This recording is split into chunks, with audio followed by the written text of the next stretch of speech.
Hey guys, it's Tiny Tom Logan back with another video for you, and today we're going to be taking a look at the Corsair 460X. Now this case does seem to have been around for ages. There were pictures online many weeks ago, and to be honest with you, I've had this for quite a lot of time as well. I'm actually recording this video 4 weeks ahead of NDA time because we're going to be having so many launches in one day. So for argument's sake, we're here looking at the 460X video, which is finally here. We also have a 570X review live as well, and also one for the 272. So there's 3 videos all going up on one day. But there was an NDA on this, so we weren't allowed to do anything, well, too much with it, for want of a better term.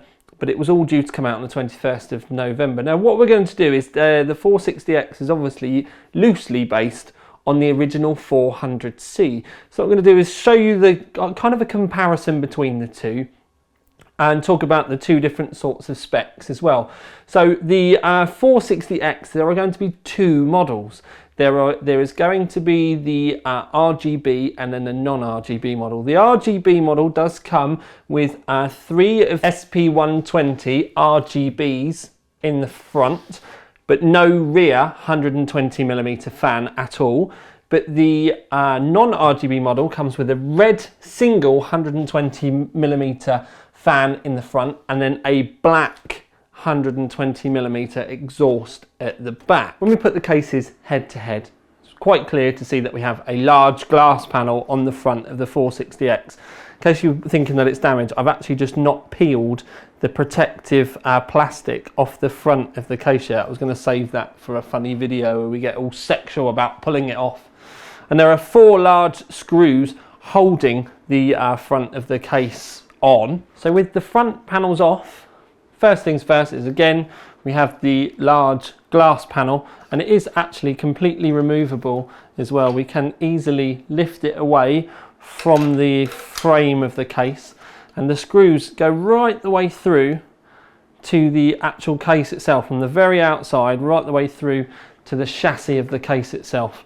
Whereas with the original 400C, it was just a clip-on.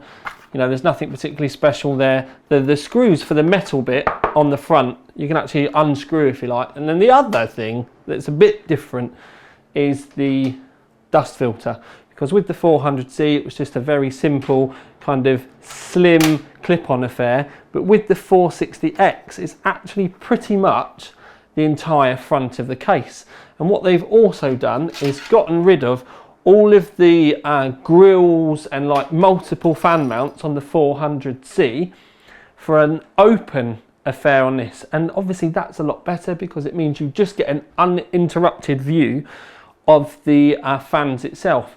Now, even if you were thinking about the possibility of buying this case and maybe changing the fans, maybe you don't like these ones, maybe you would prefer the other HD ones with all the proper light show and everything on. Point being is it's much more open on this one, and like I said, the dust filter is the entire front of the case. It's actually quite surprising. I don't think I've ever seen a case, am I going to get on the right way around? There we go. Ever seen a case with such an enormous dust filter on it before. I'm not going to say it's, you know, it's going to perform better, or it's, you know, it's going to filter dust any better, but it's just to kind of give you that better look. And I think, considering they've gone quite well with the design of the hexagons on it as well, to kind of keep it as simple as possible, I don't know whether you would be able to get away with, no you wouldn't. I was just looking to see if you would be able to cut these away entirely. I suppose if you wanted to, you could cut the mesh off and you could mod your own one in there if you were thinking about it. Don't know how hard that would be, and make a nice little Sunday project for someone though, wouldn't it? When we come around to the back of the case, very minor differences. You can still see on the 460X that we have the screw holes that would have been the hinges on the 400C, because the 400C has obviously got the openable window, which is on hinges, which we can open and close in, but it's not needed on the 460X because we have the glass and they screw straight into the side. So with this side panel off of the 460X and the 400C on the right hand side, what we can see is there are some very slight marginal differences, and that's just in this section here we've actually got an extra screw hole now. So what that does mean, although it's a very nerdy and geeky thing, is that the cases are actually ever so slightly different, as I've shown you with the other part. So even this, which is the roof panel that comes down, and there's another one at the bottom, should we go down and look at that as well. But there are a few differences. So you may be thinking to yourself, Tom, why are you telling us all this stuff? Well, that was just in case you thought you had a 400C already, and you were wondering to yourself, could I upgrade by buying a couple of glass panels to the 460X? Sadly, as you can see, there's quite a few structural differences between the two. The other major difference between the two actually comes with the front panel, and this actual top section is slightly different. I mean, I know that the 460X was based on the 400C loosely, but the more you kind of dig into the little bits, you can see there are quite a few differences. If you can see here, this is the USBs, for example, would literally just cut into this panel, but you've actually got a recessed panel on the 460X, and then you do have your lighting, your timing, and your mode buttons added in as well. You've got the reset button here, hard drive activity lights, your audio, USB 3, and then your power button on the outside edge. But obviously the major part here are these switches, which then gives us a built-in control. And with the cube case that was released recently, the 740, we had a single button which you could then use to do one of these modes. So this is the first Corsair case that we've seen with all three of these built in, and like I said, this then gives us the ability to be able to do, okay, so we've just got it on white at the moment. You can see a little bit of light being picked up on the inside. If I was to change, this is just the lighting button, which is the far left. We can go through different colours, and then when we get back to white, it will actually just cycle through them all itself. If we were to press the speed button, we can increase the speed.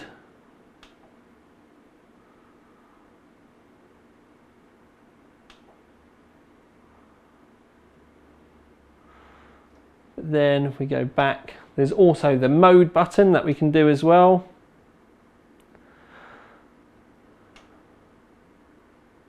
Strobe light, disco mode, epileptic fit mode I like to call it.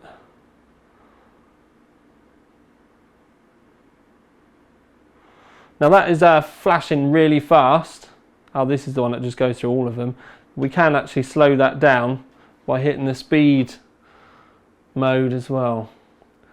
So there's a lot of options that you can go through, set this up to kind of work with any of the colours that you've got in your rig.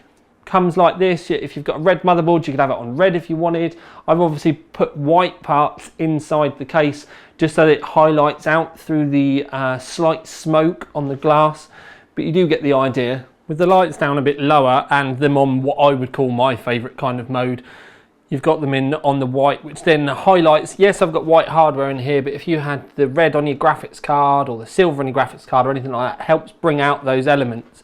Motherboard as well, any colouring or anything like that on the motherboard, it does help bring those colours out as well.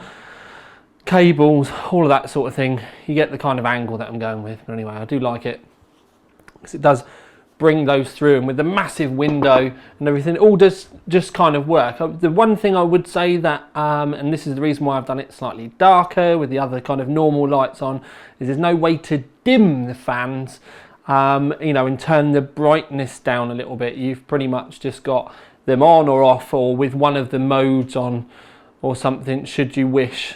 Beside those points, the only other kind of difference between the two cases is you do have obviously the switches on top of the case to be able to control the fans, but you do still have the controllers on the inside as well.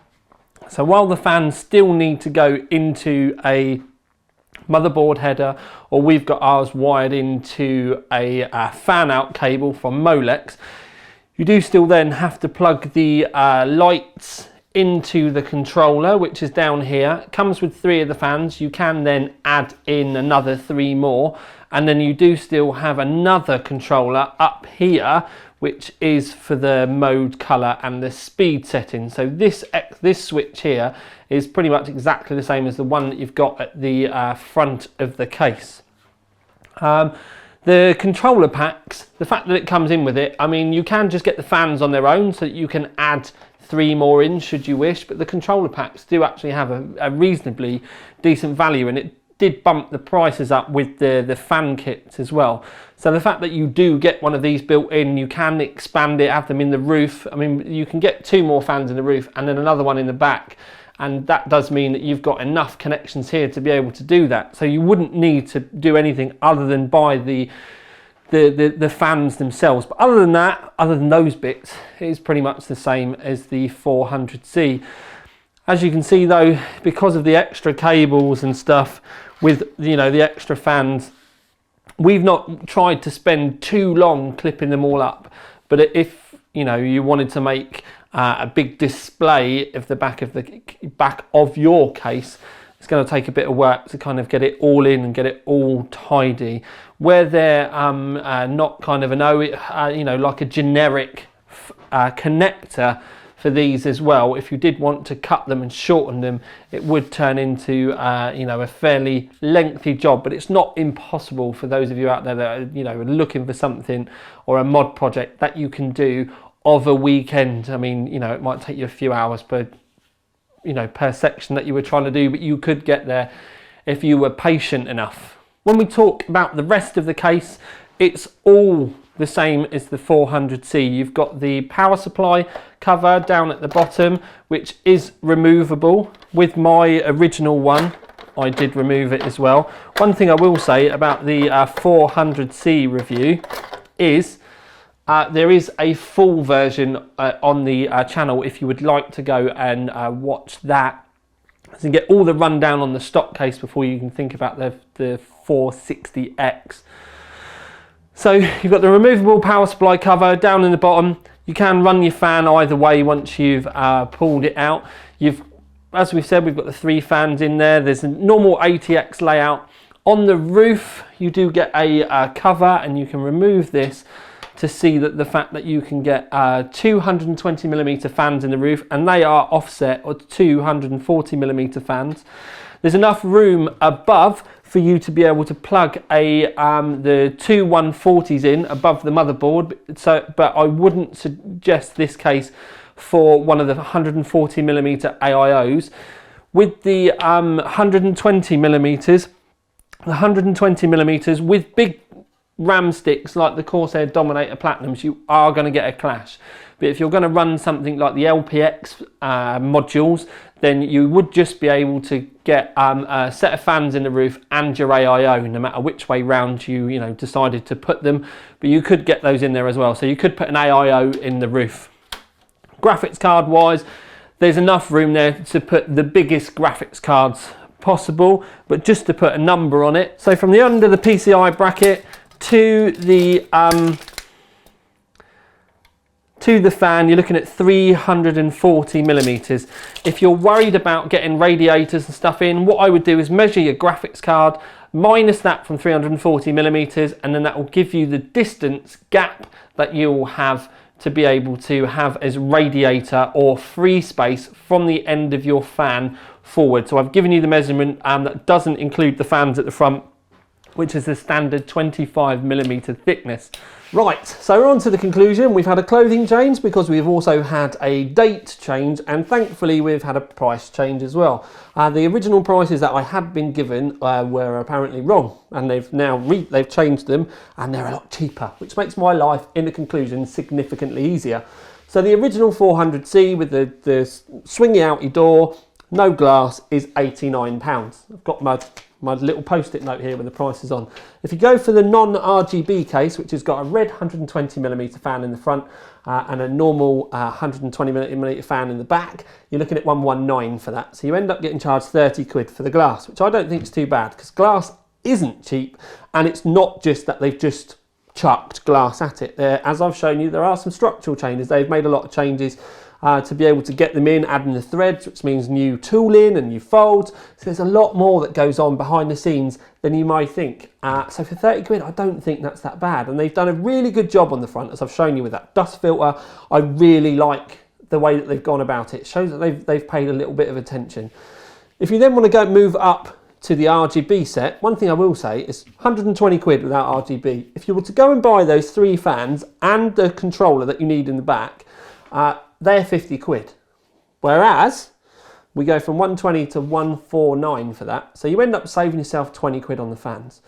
The other good thing about it is, because I do find it annoying that we've not got 120mm exhaust in the case. It just, when you don't see fans in the back, it's normally because it's a cheap case, and this isn't a cheap case, so it's kind of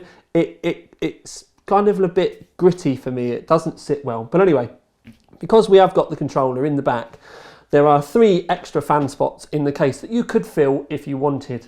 And if you did want to do that with matching fans, you're not going to have to worry about the controller. They'll go straight in, bosh. So, you know, in that respect, it's going to make your life simpler than having to go out and get more bits and, you know, wire more stuff in. So, you know, in that respect, the RGB can be seen as a good thing. If you're a fan of the HD LED for RGB fans, which are the crazy ones, then I totally get that. I understand why. Get the non-RGB case and then retrofit them, because you will still have the switches at the top, the 3 switches that are on the controller anyway, but you'll obviously have that buried. You still have that on the case. So that is the better option for those of you out there that want to go for different fans. Also, you might not like the RGB, you might not like the HD LEDs, you might want the maglev fans, which I'm not allowed to call them maglev fans. So then you get the other one as well. So there's a lot of options there. Really with this, it came down to 2 awards, and that was either OC3D approved, which with OC3D approved, that is basically, we should have called it the shortlist award, because it, you know, we think it's worthy of consideration. It should go on your shortlist. You know, take the pros and cons and whatever other options that you've got, and then make your choice. So it's basically, it is a really good case. But we can see that there are a lot of other options out there as well. Or you could go with it, exceptional aesthetics, because adding the glass, they've done a really good job of it. And to be honest with you, it should have something like the kind of details award or something like that, because I do really like the front, the extra work that they've gone to get the glass on the front with the dust filter and stuff. I see those little things and I like it. The only thing that I can say as a negative point about the case is exactly the same one as with the 400C. And I'm going to say it once and then I'm going to move on, and that's the power supply cover. I still don't like it. Doesn't sit well with me. On the original 400C that you saw in the rest of the review, I don't have the power supply cover because I literally chucked it away. It did my head, and I would never use it in a build. I've left this one in because it is the review and we need to kind of show you with it. But if this was to go on my desk, first thing I would do is just pull it out and expose it, or make my own one, because it wouldn't be that difficult to make your own one, a bit like I did with RRR, really. Racing Rig Revival, there's videos on the channel. But, you know, for ease of use, you can leave it there. And yeah, I did say that I wouldn't spend too much time on it, so I'm not going to. So this year has really been about glass and RGB, and this has got both. So if you don't like glass or RGB, it's clearly not going to be the case for you. You do have the other options, you know, the original 400C or something though. But so, you know, when I look at it really, and I'm going to be putting it, could I have it on my desk? I think I could actually. I would want to do a little bit of work with it. I would want to kind of tweak a few bits, but yes, I do like it. I would end up just having the fans on white, to be fair. I think actually, I personally would end up buying the non-RGB one and just putting the ML whites in there. But it's a lovely case. I love the glass. And yeah, I need to, if you're wondering why the plastic coating's still on, we're going to do a couple of little funny vids pulling it off and yes. Anyway, so cracking little case. They did manage to drag the 400C into what we'll call the 2016 fad, and I think they've done a really good job of it as well. So they do get a big thumbs up for that. You just get to decide whether you want RGB and all that stuff, and we're not going to go through it again. So yes, this is Tiny Tom Logan, feeling like he said this 10 or 15 times now because he has. But this is Tiny Tom Logan with another video for you. Out.